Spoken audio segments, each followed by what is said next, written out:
किस अधिनियम के तहत शेड्यूल एरिया में उसका विस्तारीकरण हुआ है? पुलिस प्रशासन किस अधिनियम के तहत शेड्यूल एरिया में खुटखट्टी क्षेत्र में, मुंडारी खुटखट्टी क्षेत्र में, हो खुटखट्टी क्षेत्र में ये विकास कुमार मुंडा ये विधायक है, पहाड़ बिहार का यही मेंबर है, तो आपके लिए काहेला लड़ाई करेगा रे भैया? सुनने को मिल रहा है ना? है?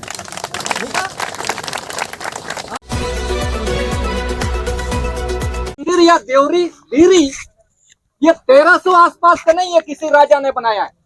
ये गांव की उत्पत्ति के काल के समय से ही उस समय मौजूद था, और मौजा में जो लोग थे उस समय, इन्होंने उसकी अपनी परंपराओं, रीति रिवाजों, दस्तूरों के अनुसार से उसकी पूजा अर्चना की है, और काल क्रम में ये स्वरूप बदलता है। इसीलिए ये पूजा स्थल मौजा के खाता संख्या में जो मौजूद है उसके लोगों का है।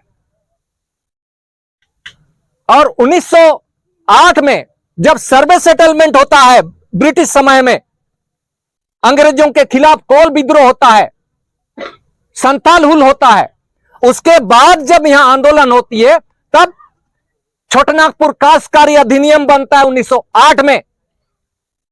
1908 में बनने के बाद जब सेटलमेंट होता है उस समय 13-14 में 1906 का सर्वे सेटलमेंट में, जिसको सीएस बोलते हैं, वो 54 खाता संख्या में है। मौजा संख्या, ब्यूड़ी थाना संख्या 237 आज भी मौजूद है आपका रिकॉर्ड ऑफ राइट्स जिसमें है, इसमें आपको पता चलेगा। आज हमको समझना होगा कि यह खतियान मेरा क्या है। खतियान आपको भू संपदाओं की स्वामित्व को परिभाषित करने वाला अब एक रिकॉर्ड ऑफ राइट्स है। यह खतियान कोई ऐसा वैसा नहीं है, यह आपकी जमीन का स्वामित्व को परिभाषित करता है। आपका खतियान की उस जमीन पर मालिकाना हक किसका होना चाहिए, किस वंशजों का होना चाहिए। एक कम्युनिटी लैंड है। दूसरे तरफ में यह कम्युनिटी लैंड का नेचर नहीं है। 1908 में जब बनता है सीएनटी एक्ट, तो सीएनटी एक्ट का धारा 8 में मुंडारी खुटखट्टी रैयतों का जिक्र है। जब यहां के थाना लोगों को पता ही नहीं है, क्योंकि इन्होंने बिहार काश्तकारी अधिनियम 1885 को पढ़ा है। जो भी यहां से बिहार से जो आए हैं वो बिहार काश्तकारी अधिनियम, बिहार लैंड रिफॉर्म एक्ट 1950 को पढ़ करके आता है। छोटानागपुर काश्तकारी अधिनियम और संताल परगना काश्तकारी अधिनियम को नहीं पढ़ता है। इसके चलते यहां विसंगति आ रही है। सीएनटी एक्ट का धारा 8 में मुंडारी खुटखट्टी का अर्थ, मुंडारी खुटखट्टीदार से अभिप्रेत है वह मुंडारी जिसने स्वयं अपने परिवार के नर सदस्यों द्वारा जंगल भूमि के उपर्युक्त प्रभागों को जोत में लाने का प्रयोजनार्थ उस भूमि को धारित करने का अधिकार अर्जित किया है, और उसके अंतर्गत निम्नलिखित भी आते हैं। इसमें मुंडारी नरवंश के वारिस होते हैं। इसमें दूसरा में ऐसी भूमि किसी ऐसे प्रभाग के विषय में जो मुंडारी या उसकी नर परंपराओं के वंशजों के कब्जे में लगातार है। तो ये जो देवरी धीरी है, जो मौजा है देवरी, थाना संख्या 237, प्लॉट संख्या, ये तो मुंडारी लोगों का है, मुंडारी वंशजों का है, कम्युनिटी लैंड का है, और उस समय से पूजा करते हैं। विवाद यहां पर है 1932 में, क्योंकि राजा जब जंगल साफ होता है राजा नहीं होता है, ना ही जमींदार होता है। केवल मुंडारी खुटखट्टी या तो आदिवासी खुटखट्टी रैयत होते हैं। जब गांव बसता है तब राजा आता है, तब कोई जमींदार आता है, कोई बाहर से आता है। जंगल को साफ करते समय कोई भी नहीं आता है। इसीलिए यह मौजा का कम्युनिटी लैंड है। पूरा झारखंड एक कम्युनिटी लैंड है, कोई व्यक्तिगत संपत्ति नहीं है हमारा। 1908 में जब कानून बना सीएनटी एक्ट, 1932 में कहा जाता है कि चमरू पांडा के नाम पर दर्ज हो गया। चमरू पांडा, वो पांडा कहां का है, किस मौजा का है? आज अब छोटानागपुर काश्तकारी अधिनियम में मुंडारियों का जमीन मुंडारी ही खरीदेगा। हो लोगों का कम्युनिटी लैंड हो ही खरीदेगा, भूमिज लोगों का जमीन भूमिज ही खरीदेगा। ऐसा क्यों? क्योंकि दूसरा समुदाय आएगा तो वहां की परंपरा पर हस्तक्षेप होगा, उनकी कम्युनिटी बढ़ेगा। संथाल यदि आपके क्षेत्र में आएगा, संथाल का अपना परंपरा होगा, तो मुंडारी का व्यवस्था या हो का व्यवस्था पर प्रतिकूल असर पड़ता है। इसलिए जमीन का नेचर उसी कम्युनिटी के लोगों के बीच में क्रय विक्रय होता है। आप ये कहेंगे कि छोटानागपुर कास्कर अधिनियम 46 में तो अनुसूचित जनजाति शब्द है, कहेंगे 46 में क्रय विक्रय का, जहां पर 46 अप्रोच परंतु 2 में ऐसा अधिभोगी रैयत जो अनुसूचित जनजाति का सदस्य है, उपायुक्त के पूर्व अनुमति से अपने जोत का किसी भाग का अंतरण कर सकेगा जो उस थाना क्षेत्र में या पुलिस क्षेत्र में निवास करता है। यही लिखा है 1908 में। भैया अनुसूचित जनजाति कहां था? जो आपका सीएनटी एक्ट में 46 में लिखा गया, अनुसूचित जनजाति का सदस्य जो अधिभोगी रैयत है। अरे अनुसूचित जनजाति का सदस्य तो हम सूचीबद्ध हुए 1950 में जब संविधान बना, यानी इसके साथ छेड़खानी हुआ है। अनुसूचित जनजाति नहीं था उस समय केवल रैयत था। मुंडारी रैयत, खुटखट्टी रैयत, हो रैयत, भूमिज रैयत, सारे रैयत हैं हम। उस समय अनुसूचित जनजाति यदि है तो बहुत अच्छा है। हम संविधान के प्रारंभ से भी अनुसूचित जनजाति थे, आदिवासी थे, लेकिन नहीं है। अनुसूचित जनजाति तो संविधान आदेश 1950 के द्वारा हुआ है। 1932 में चमरू पंडा जो ब्राह्मण है, किस मौजा का रैयत था? क्या मुंडारी परिवार का सदस्य था जो उसके नाम पर ट्रांसफर हो गया? तो कैसे ट्रांसफर हो गया? मुंडारी का जमीन या आदिवासी का जमीन केवल आदिवासी लेगा, मुंडारी परिवार का जमीन मुंडारी ही करेगा। ये बोलते हैं कि नहीं, उसने दान दिया होगा, लीज दिया होगा, बेचा होगा। अरे बेचा होगा तो भैया डॉक्यूमेंट्स तो दो, कहां बिका उसका दस्तावेज? जब क्रय विक्रय पर प्रतिबंध है तो पांडा के नाम पर हस्तांतरण कैसे हुआ? छोटानागपुर कास्कर के अधिनियम का यह घोर उल्लंघन हुआ पांडा के नाम पर 1932 में। कैसे हस्तांतरण हुआ? दिखाए भाई वो लोग, उस गांव का रैयत। ये भी कहेंगे कि राजा ने किया था, सहदेव जी ने। राजा कोई मुंडारी खुटखटी क्षेत्र में मौजा का मालिक नहीं होता है, वो केवल रॉयल्टी लेता है या टैक्स लेता है, जिसको आप मालगुजारी बोलते हो। मालगुजारी रूप में, जमींदार के रूप में वो केवल हम अपना कुछ अंश देते हैं, शिक्षा पर या कृषि पर हम उसको देते हैं, वो कलेक्शन करता है। लेकिन जिस प्रकार का उपायुक्त, जिला मजिस्ट्रेट या राजस्व पदाधिकारी केवल हमसे टैक्स लेता है, जमीन का स्वामी तो हम हैं, मौजा के लोग हैं। उस हिसाब से यदि राजा ने यदि किया है तो राजा को किसने अधिकृत किया भैया? 1908 के अनुसार से तो। इसीलिए इस पर घोर मतलब आपका उल्लंघन हुआ। इस पर जांच होना चाहिए और जांच हम लोग करेंगे कि कैसे हस्तांतरण हुआ 1932 में, क्योंकि 1932 से पहले भी 1874 शेड्यूल डिस्ट्रिक्ट एक्ट के रूप में हम प्रोटेक्टेड एरिया में थे, हम खुटखटीदार रैयत थे। पूरे भारतवर्ष के जितने जो राज्य हैं, 10 राज्य आज अनुसूचित क्षेत्र में सूचीबद्ध हैं। यहां के लोगों का जमीनें, इनकी भाषा, लिपि, संस्कृति को प्रोटेक्शन किया जाए। किससे?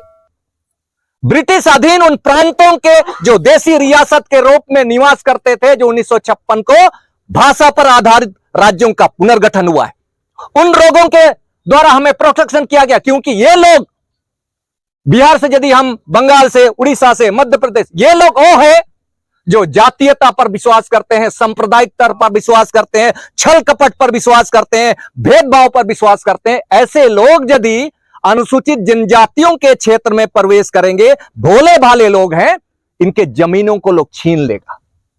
ये अपनी परंपराओं, संस्कृति, दस्तूरें, रीति रिवाज, पूजा पद्धतियों को नहीं बचाए पाएंगे और इनकी संख्या बढ़ेगी। और जिस दिन संख्या बढ़ेगी बाहर से लोगों का, इनका अस्तित्व खत्म हो जाएगा। और यही डिसीजन ऐतिहासिक शोषण के रूप में हुआ है। ऐतिहासिक शोषण हुआ है। आजादी से पूर्व जनजाति आयोग ने भी इसको संज्ञान में लिया कि सही मायने में आदिवासियों का ऐतिहासिक शोषण हुआ है। अब आती है भारत का संविधान 1950। जिस अंचल अधिकारी और एसडीओ के माध्यम से हमें आज सूचना मिली है बैठकी पर, रोकने पर सूचना आई है कि घर घर में रोका गया है पुलिस प्रशासन। यह पुलिस प्रशासन कौन होता है? लोक सेवक। हमारे लिए कि अंग्रेजों के समय, अंग्रेजों का सरकार के समय वही अंग्रेजों का सरकार का पुलिस है कि लोक सेवक है? लोक सेवक है। तो लोक सेवकों को और अंचल अधिकारी, इसको यह समझना होगा इस संविधान को। भारत का इस संविधान में सभी लोगों को संविधान का अनुच्छेद 25 और 26 अपनी भाषा, लिपि, संस्कृति या धार्मिक स्वतंत्रता को मानने, अबाध रूप से पालन करने का अधिकार मिला है संविधान का अनुच्छेद 25 में। तो आज उस समय जो हमारे पूर्वज इस तमाड़ अंचल अंतर्गत अनुसूचित क्षेत्र में सूचीबद्ध 2007 में सूचीबद्ध हुआ है रांची, हमारे पूर्वजों ने अपने परंपराओं, रीति रिवाजों के अनुसार पूजा अर्चना किया है देवरी दीरी का। उन्होंने अपनी परंपराओं, उस परंपरा के अनुसार हमको नहीं मालूम उसने मुर्गी से पूजा किया या बकरा से पूजा किया या बत्तख से पूजा किया या किससे पूजा किया, क्योंकि उस समय सिंदूर का आविष्कार तो हुआ ही नहीं था। हुआ? मिठाई का आविष्कार हुआ? मिठाई, केला उस समय था? अरे उस समय तो कपड़ा भी नहीं था। जिस समय गांव बसा था उस समय तो कपड़ा का आविष्कार भी नहीं हुआ था, लेकिन उस समय तो देवीय शक्ति तो था, उसका तो पूजा किया। और इस संविधान में अपनी धार्मिक स्वतंत्रता का आजादी 25 में देता है। और इसी 25 का सब क्लोज 2 में यदि कोई विद्यमान विधि है, आदिवासियों का धार्मिक आचरण से संबंधित कोई विद्यमान विधि है, जिसको आप लौकिक शब्द बोल सकते हैं, लौकिक शब्द के अंतर्गत में आपकी परंपराएं, रीति रिवाज, दस्तूर, आप जैसा पूजा अर्चना करते हैं, आपको इस संविधान का 25 का सब क्लोज 2 में मिला है। 1950 के बाद 2024 में इस पूजा पद्धति का पांडा के द्वारा होता है, तो हमारा धार्मिक परंपरा और रीति रिवाज, दस्तूर, प्राचीन दस्तूर कहां है? प्राचीन दस्तूर कहां है आदिवासी का? क्या आप संविधान से हमें बेदखल करोगे? संविधान ने जो हमें धर्म को अबाध रूप से संचारण करके प्रचार करने का अधिकार, आप हमें बेदखल करोगे? अंचल अधिकारी हमें वो करेंगे तो संविधान का उल्लंघन हुआ। और संविधान का अनुच्छेद 26, यह 26 कहता है धार्मिक कार्यों के प्रबंधन का अधिकार। तो उस समय 1950 से पहले देवड़ी मंदिर या देवड़ी दीरी का प्रबंधन का अधिकार केवल हाथू को था, मौजा को था, और आज भी मौजूद है। मौजा को था क्योंकि ये जब देवड़ी दीरी आस्था का स्थल, पवित्र स्थल, एक कम्युनिटी लैंड है, कम्युनिटी भूमि पर है। लेकिन उस भूमि पर जो शक्ति है, सबको पूजा करने का अधिकार है, सबको मन्नतें मांगने का अधिकार है, संविधान तो कहता है। लेकिन प्रबंधन का अधिकार किसको होगा? हम लोग को। क्यों? प्रबंधन का अधिकार कहता है धार्मिक, अपने धर्म विषयक कार्यों के प्रबंधन का अधिकार संविधान का अनुच्छेद 26B में कहता है। और संपत्ति का विधि के अनुसार प्रशासन करने का अधिकार है। विधि के अनुसार प्रशासन करने का अधिकार मौजा, देवड़ी पूजा स्थल, देवड़ी दीरी का है। विधि के अनुसार प्रशासन करने का अधिकार, विधि का मतलब कानून, आदिवासी के अनुसार रूढ़ी और प्रथा। यदि आप संविधान का अनुच्छेद 13 सब क्लोज 3 का ए में बोलते हैं अधिनियम, अधिसूचना, अत्यादेश, राज्यादेश, विधि या प्रथा को भी विधि का बल प्राप्त है, कहने का मतलब ये विधि भी एक कानून है, और इस विधि के अनुसार, रूढ़ी और प्रथा के अनुसार हमको प्रशासन करना है, पूजा करना है। आपने संस्कृत में क्यों उच्चारण कर रहे हैं? क्या आपका मौजा 1800 या 1600 या 1000 साल या 10,000 साल या 1 लाख साल पहले आपका जो कम पढ़े लिखे लोग थे, उन्होंने संस्कृत में पूजा किया देवरी धीरी का? बिल्कुल नहीं। कब पूजा किया ये संस्कृत से? जब बाहर से लोग आए, आप संस्कृत का उच्चारण कर रहे हैं। आपका पूर्वज तो आपकी जो आराध्या है वो मानेगी आपकी बात को? नहीं। स्वीकार करेगी? यदि ये स्थल में जिसको आप पूजा करते हैं, आपने शब्दों का हेरफेर कर दिया। आज यदि हम पूजा करेंगे अपने गांव में, तो मैं कहता हूं रेगाडी ग्राम गौरी दसौली नगेसूट बिंदेरा आजू बाजू का दियोरी तिलोपदा मटका मातू जितने जो गांव है वहां का देवी देवताओं का नाम हम करते हैं, उससे हम पूजा करते हैं। तो हमारे पूर्वज भी यही पूजा करते हैं। अब यहां पूजा क्या कर रहा है भाई हमको नहीं मालूम, लेकिन इतना तो है यदि संस्कृत से पूजा कर रहे हो तो किसी का स्वाहा संस्कृत देव सेवाहा विष्णु नमो नमः कुछ तो बोलते होंगे, कुछ तो बोलते होंगे ना? हाँ बोलते हैं। तो उनकी पूजा हम क्यों कर रहे हैं? कि किसकी बीरी की पूजा कर रहे हैं? हो सकता है उस समय ये बुरु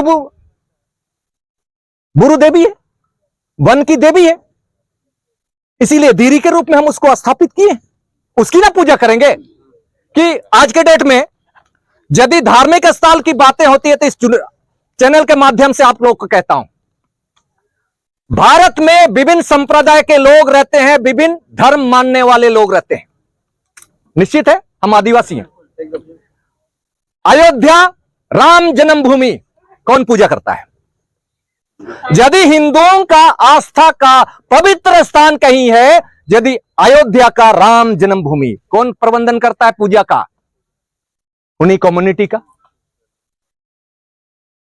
ईसाई समुदाय का यदि है तो यरूशलेम उसका पवित्र स्थान, दुनिया का सबसे पवित्र स्थान यरूशलेम है। यदि इस्लाम धर्म को कोई मानता है तो उसका पवित्र स्थान मक्का और मदीना है। यदि सिख समुदाय है तो उसका पवित्र स्थान गुरुद्वारा है। यदि बौद्ध धर्म मानने वाले लोग हैं तो लुम्बिनी वन या तो बोधगया है। यदि कोई वैष्णव विष्णु की आराधना करता है, कोई कृष्ण की आराधना करता है, कहीं तो काशी है, कहीं बद्रीनाथ है, कहीं कैलाश मानसरोवर है, वहां पूजा अर्चना करते हैं। क्या आज हम आदिवासियों को कैलाश पर जाकर के या बद्रीनाथ में जाकर के या बनना चाहिए? हाँ? अपने क्यों नहीं हो रहा है? आप तो मंदिर बनाते हो, कहीं पर भी उठा लेते हो, गाड़ देते हो, वहां से पूजा करते। हम वैसे नहीं करते। क्या आज के डेट में इस मौजा हमारा देवड़ी मौजा का 5 देवी स्थल देसावली जयरा गणगेशोट बिंदीसोट जो 5 देवी देवताएं हैं इस गांव में, इस गांव के दूसरे गांव में पूजा कर सकता है? नहीं। यानी मेरा आराध्या, मेरा यरूशलेम, मेरा मक्का मदीना, मेरा गुरुद्वारा, मेरा बोधगया, मेरा लुम्बिनी वन, मेरा कैलाश पर्वत सब मेरे इसी गांव में है। सही बात, सब इसी गांव में है। और आप हमें इस संविधान में, संविधान का अनुच्छेद 26 पर इंप्लीमेंट करने से आप रोकते हो? इंप्लीमेंट करने से हमें रोकता है तो संविधान के सबसे बड़ा विरोधी कौन हो गया? प्रशासन। ये प्रशासन कौन है? किस अधिनियम के तहत आया है? यदि आज हमें चुनौती देगा धर्म के मामले में, धार्मिक क्रियाकलापों की प्रबंधन के मामले में, आपको भी हम प्रशासन चुनौती देंगे। आप किस अधिनियम के तहत शेड्यूल एरिया में आप आए हैं? जिला प्रशासन किस अधिनियम के तहत इस शेड्यूल एरिया में उनका विस्तार हुआ है? अंचल अधिकारी किस अधिनियम के तहत शेड्यूल एरिया में उसका विस्तारीकरण हुआ है? पुलिस प्रशासन किस अधिनियम के तहत शेड्यूल एरिया में, खुटखट्टी क्षेत्र में, मुंडारी खुटखट्टी क्षेत्र में, हो खुटखट्टी क्षेत्र में, संताल खुटखट्टी क्षेत्र में, भूमि खुटखट्टी क्षेत्र में कैसे आया? कैसे आया? भाई संविधान तो है। इतने बेवकूफ तो हम लोग हैं नहीं आज के समय में, इतना तो नहीं है। हमारा पूर्वज कम पढ़े लिखे थे, अनपढ़ गंवार थे, लेकिन ज्ञानी तो थे उस समय। तो आज के समय में और जिस चीज को उन्होंने कहा है शायद यही है। हम लोग आदमी हाँ तो पूरी से आ रहा है। दूसरा विवाद का कारण देवरी मंदिर ट्रस्ट दिख रहा है ना, ऊपर से ही करिए। ये देवरी मंदिर ट्रस्ट, इसका निबंधन 2021 को हुआ है और बैंक ऑफ इंडिया में इसका खाता खुला। अच्छा, देवरी मंदिर ट्रस्ट तमाड़ अंचल अंतर्गत ये मौजा का खुटखटी जमीन है। आपने ट्रस्ट, भारतीय ट्रस्ट एक्ट 1882 के धाराओं के अनुसार आपने एक संगठन बना लिया, जिस प्रकार कोऑपरेटिव सोसाइटी बनाते हैं, जिस प्रकार राजनीतिक दल लोक जनप्रतिनिधि अधिनियम अनुसार से राजनीतिक दलों का गठन करते हैं, ट्रस्ट का गठन हुआ है। तो ट्रस्ट भी एक विधिक व्यक्ति है। आपने रैयतों का, मुंडारी खुटखटी का जमीन अपने नाम पर कैसे ट्रांसफर किया? जब ग्राम सभा या संवैधानिक संस्था है, ग्राम सभा है, यह संवैधानिक संस्था है। 73 संविधान संशोधन के आलोक में जब 1992 में 73 संविधान संशोधन हुआ, उस संविधान संशोधन के आलोक में पंचायत शब्द आता है और उसी पंचायत शब्द के अंतर्गत में ग्राम सभा इंप्लीमेंट होता है और 11वीं अनुसूची पर काम करने के लिए लोकल गवर्नमेंट है। संविधान के अनुसार ये किसी ब्यूरोक्रेट्स के अधीन नहीं है, किसी झारखंड सरकार के अधीन नहीं है ग्राम सभा, ये संवैधानिक संस्था है। क्या जनजाति आयोग भारत सरकार के अधीन है? क्या लोकसभा भारत सरकार के अधीन है? क्या संसद भवन भारत सरकार के अधीन है? नहीं है, संवैधानिक संस्था है। तो इस संवैधानिक संस्थाओं को आपने ट्रस्ट बनाकर अधिग्रहण कैसे किया?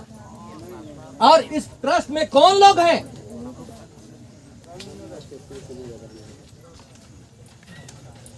सारा ही लोग हैं, आईएएस ऑफिसर लोग हैं, पुजारी भी है।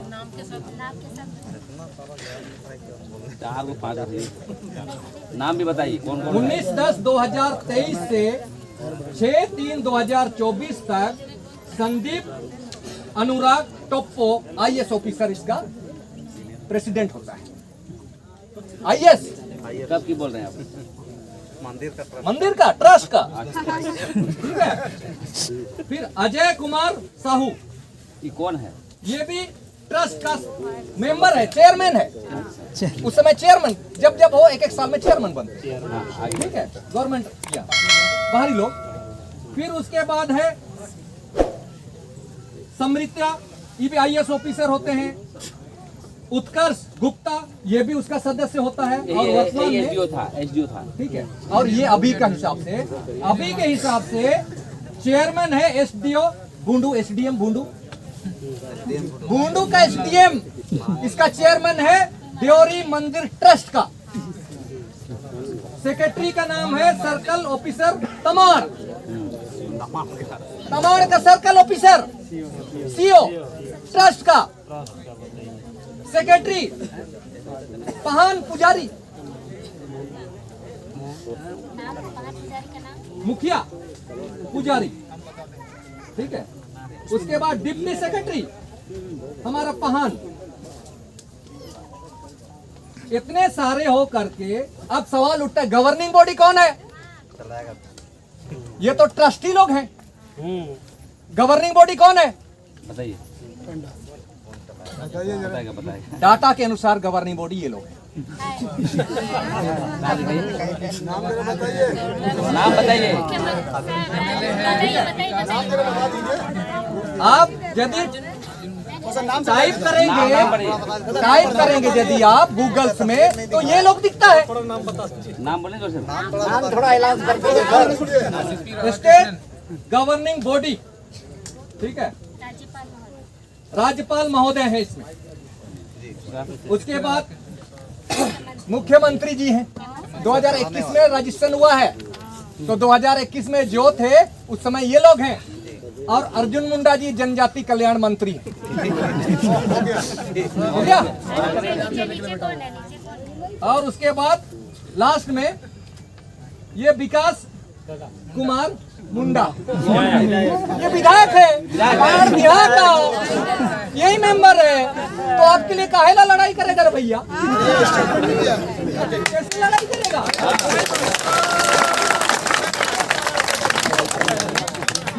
कैसे लड़ाई होगा जब पूरा प्रशासन, अब भैया डोनेशन मिलता है इस ट्रस्ट के अनुसार से, अकाउंट नंबर दे दिया गया है, एफसीआई कोड दे दिया गया, कितना पैसा आ रहा है भैया आप लोग पता लगाइए, अपने कोई बैंकर मित्र है तो इंक्वायरी कराइए बैंक ऑफ इंडिया में, यदि आप लोग दोस्त यार है तो इस अकाउंट नंबर को सर्च कराइए कि 2021 से लेके 2024 तक कितना करोड़ रुपए इस ट्रस्ट में जमा हुआ पैसा वो कहाँ है। आप जो दान दे रहे हो अलग, जो बाहर से जो चुनाव के समय जो दान दक्षिणा देते हैं वो पैसा जो डायरेक्ट बैंक में जाता है वो कितना पैसा होगा, जांच कराइए। जब ट्रस्ट में गवर्निंग बॉडी वही लोग हैं, सर्कल ऑफिसर लोग हैं, तो भैया भ्रष्टाचार की बू तो हमको सूंघने को मिल रहा है ना, है? अब ये है ट्रस्टी। अब ट्रस्टी की बात खत्म। अब सवाल एक उठता है,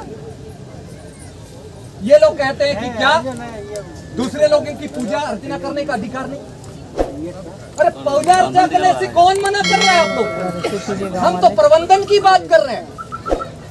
हम लोग का मांग तो यही है कि ग्राम सभा का जुडिशियल एरिया में उसका क्षेत्राधिकार में जो संपत्ति है उसको तो प्रबंधन तो उसी को करेगा ना।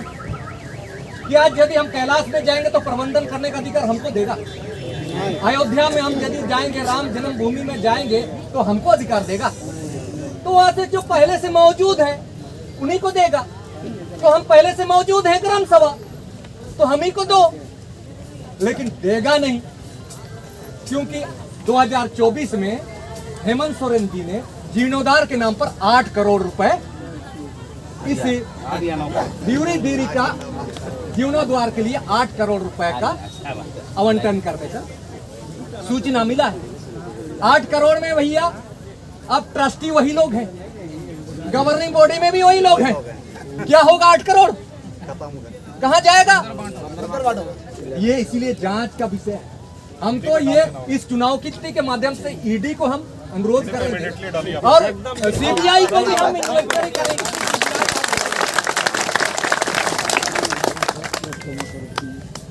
यदि हम संविधान पर विश्वास करते हैं तो हम अनुरोध करेंगे ईडी से और सीबीआई से, इस ड्योरी ट्रस्ट का जिस प्रकार गठन हुआ है, जिस प्रकार का हस्तांतरण हुआ है चमरू मुंडा में, आप सीबीआई जांच करा दो और ईडी का जांच करा दो। दूध का दूध, पानी का पानी।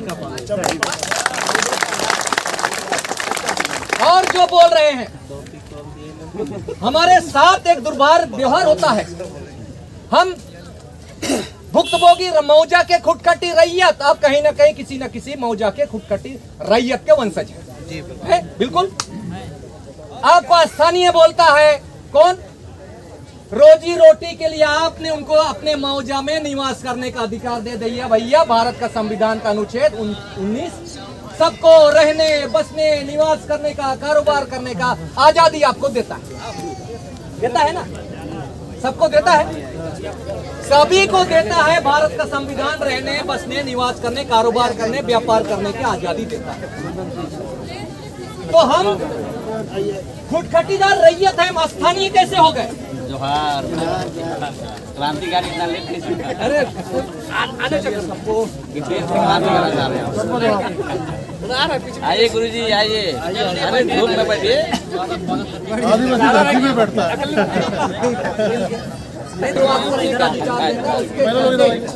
आज समाज के अंतर्गत खाता गुरुजी के लाइक एक हो जाए। रांची से अंतर्गत या झारखंड में सभी जगह, कोई बिहार से आया है, कोई बंगाल से आया है, कोई गुजरात से आया है, कहीं से भी आया है, क्योंकि संविधान के अनुसार रहने बसने का निवास करने का तब्दीला है। लेकिन स्थानीय हम कैसे हो गए? रहिए सुनिए बात चल। हम स्थानीय कैसे हो गए? हम तो खुटखटीदार रैयत का वंशज है। स्थानीय तो वो लोग हैं, स्थानीय तो वो लोग हैं जो रहने, बसने, निवास करने का घर में भाड़ा में रहता है, किसी लीज जमीन पर घर में रहता है, कहीं बंदोबस्ती करके रहता है। वो तो यहाँ का मूल निवासी नहीं है, खुटखटीदार रैयत का वंशज तो नहीं, लेकिन आज वो हमें स्थानीय उपद्रवी बोलते हैं। हम अपने संवैधानिक प्रदत्त अधिकारों को इम्प्लीमेंट करने के लिए हमको ग्राम सभा को जो रूढ़ी प्रथा द्वारा संचालित त्योड़ी दीरी का पूजा अर्चना करने का धार्मिक कार्यों के प्रबंधन का अधिकार इस संविधान ने दिया है, वो बोलता है हमें आप उपद्रवी, आप उपद्रवी, यदि हम उपद्रवी हैं, वो जो बोल रहा है वो कौन है? हमें आरोप लगाता है वो तो यहाँ का निवासी भी नहीं है, खतियानी रैयत भी नहीं है, बंदोबस्त रैयत भी नहीं है, अदीबों की रैयत भी नहीं है, अना अदीबों की रैयत भी नहीं है। हुआ आज के समय में आज हमें इस चीज का आप सबों के माध्यम से, यदि आप शांत रहिए ना, रिकॉर्ड ऑफ लाइफ नहीं समझेंगे तो आने वाला समय में देवरी या हमारा दियोरी दीरी एक केवल स्थान है, ऐसा कई स्थान आपको मिलेगा जो आपके पूर्वजों ने अपने आस्था का केंद्र बनाया है। आपके पूर्वजों ने कहीं पर भी जाइए, लेकिन वहाँ से जो छल कपट वाले लोग हैं, मामा होटल वो मंदिर के नाम पर गाड़ देता है, कोई झंडा गाड़ देता है, कोई क्या गाड़ देता है, उसके बाद जमीन मेरा है। और आज के समय में यदि हाईकोर्ट ने इसको खरीद किया है, इसने माना है कि चमरू मुंडा का जमीन हस्तांतरण चमरू पांडा का जमीन हस्तांतरण 1932 में यदि लीगल है तो डॉक्यूमेंट्स तो दिखाओ भैया, वो डॉक्यूमेंट्स कहाँ है? आप किस आधार पर आपने 1932 में आपने CNT एक्ट 1908 का उल्लंघन करके उसके नाम पर हस्तांतरण कैसे किया? बिक्री करके, दान करके, क्रय करके, जमीन का कब्जा करके कैसे हस्तांतरण? प्रत्येक गांव में जमाबंदी, गांव का अपना रिकॉर्ड और राइट्स रहता है, इसको भी समझना होगा आपको। आज का लड़ाई ये संविधान का लड़ाई है। आज यदि हम ये कहें कि झारखंड मुक्ति मोर्चा जो मुखिया है, चंपे सोरेन से लेकर के हेमंत सोरेन सारे आदिवासी हैं, तमाड़ में भी आदिवासी, खूंटी में भी आदिवासी, सारे के सारे आदिवासी में झारखंड में जितने जो शेड्यूल एरिया है सारे के सारे आदिवासी हैं और 5 सांसद आदिवासी हैं, चाहे किसी भी पार्टी में हो, लेकिन सांसद तो 5 14 में से 5, 81 में से 26 विधायक हमारा है, 28 विधायक हमारा है। अरे भैया, यदि आप ऐसा ही चुपचाप रहेंगे तो बाहर से लोग आएंगे, परिसीमन होगा, अनुसूचित क्षेत्र घटेगा, विधानसभा घटेगी, लोकसभा घटेगी, तो आने वाले समय विधि कौन बनाएगा? कौन बनाएगा कानून आपके लिए? आपको ये समझना होगा। तो ये जितने जो विधायक हैं और मंत्री हैं, आपके लिए काम नहीं करने का पीछे एक है, आपको समझना होगा। 78 साल हो गया आजादी का, संविधान लागू होने का 75 साल हो गया, आपको समझना होगा। हमारा कानून टीकू बनाएगा, आज के डेट में टीकू बना ये विधायक और सांसद इसीलिए नहीं काम करता है क्योंकि उसको वोट बैंक जहां से मिलेगा, जिस समुदाय से मिलेगा, उसी के लिए वो काम करेगा। आपके लिए आपके लिए काम नहीं करेगा क्योंकि आप गरीब हो, आप पैसा नहीं दे सकते हो, इसीलिए वो उन्हीं के साथ में साठ गांठ करेगा जो अंग्रेज के समय में हमारे पूर्वजों ने भगाया था उस समुदाय को, बसने नहीं दिया था उस समुदाय को।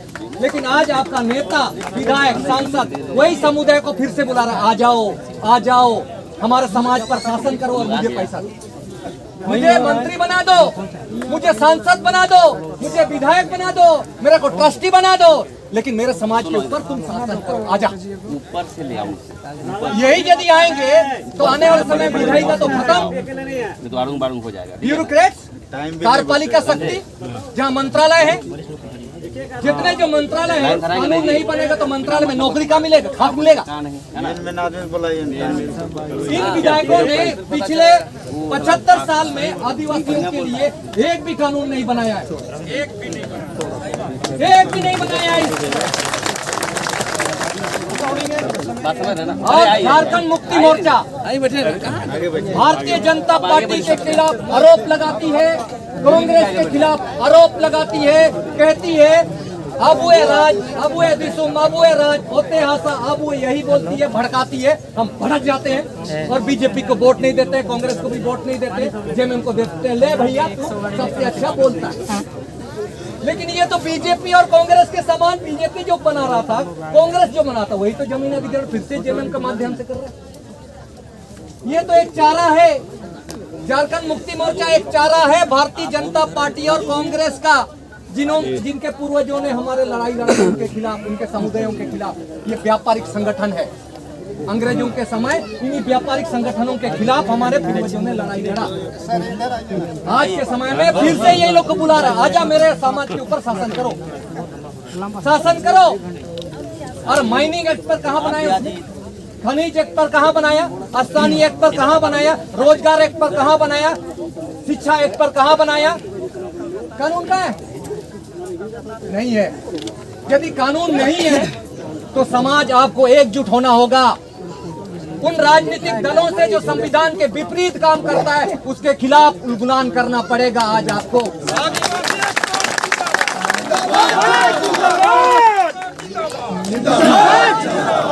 उलगुलान करना होगा उन समुदायों के ऊपर और चैलेंज करना होगा।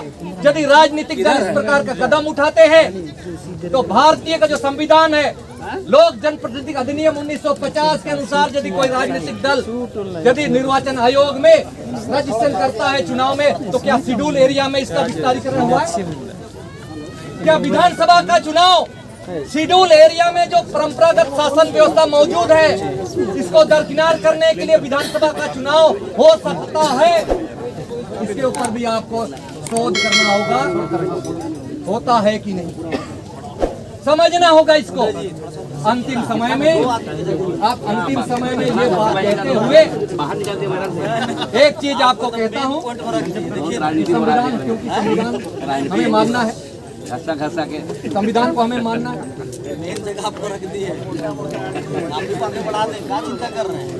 एक शब्द आपको याद रखिए, हरिवंश राय बच्चन जी, अमिताभ बच्चन के पिताजी ने कुछ कहा, लेकिन उस कथनों के यदि हेरफेर हो जाते क्षमा करें। उसने कहा था असफलता एक चुनौती है, इसे स्वीकार करें, है ना। असफलता एक चुनौती है, इसे स्वीकार करो। क्या कमी रह गई खोजो और सुधार करो। जब तक लक्ष्य ना मिल जाए संघर्ष करो, चैन और नींद त्यागो तुम, संघर्ष का मैदान छोड़कर भागो मत तुम। बिना कुछ किए किसी की जय जयकार नहीं होती, कोशिश करने वालों की कभी हार नहीं।